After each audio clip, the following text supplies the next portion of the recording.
දීලා තියෙන එක තමයි. අපේ තෙල් ප්‍රශ්නයක් නෙමෙයි. දීලා තියෙන මයික් එක අහන්න. හරි මං අහනවා. ඉතින් කතානායකතුමනි දැන් කතානායකතුමා දීලා තියෙනවා ප්‍රශ්නේ අහන්න. සභානායකතුමා. මේ කතානායකතුමා මෙතුමලට අමතක වුණේ රවි කරුණාරත්න මන්ත්‍රීතුමා ඔබතුමා රවි කරුණාරත්න මන්ත්‍රීතුමා කරුණාකරලා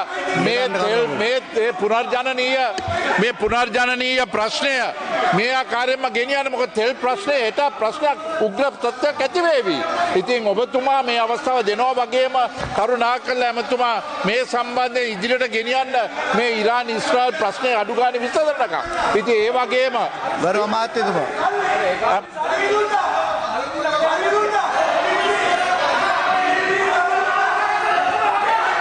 විපක්ෂය හැම වෙලාවෙම මේ පුනර්ජනනීය එක්ක පටලවනවා khනිජ තෙල් වලින් සපයන විදුලිය සම්බන්ධයෙන්. ඒක සම්පූර්ණ බොරුවක්. මොකද අපි කවදාක්වත් පුනර්ජනනීය අඩු කළා පාවිච්චි අඩු කළා කන්‍ය තෙල් වලින් විදුලිය නිපදවන්නේ නැහැ. හරි. ඒකින්ද ඒකට අදාළ වෙන්නේ ඒක ප්‍රශ්න දෙකක්.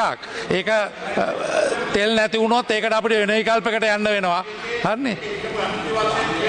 ඔව්. ගරු රවි කරුණාරත්න මන්ත්‍රීතුමා.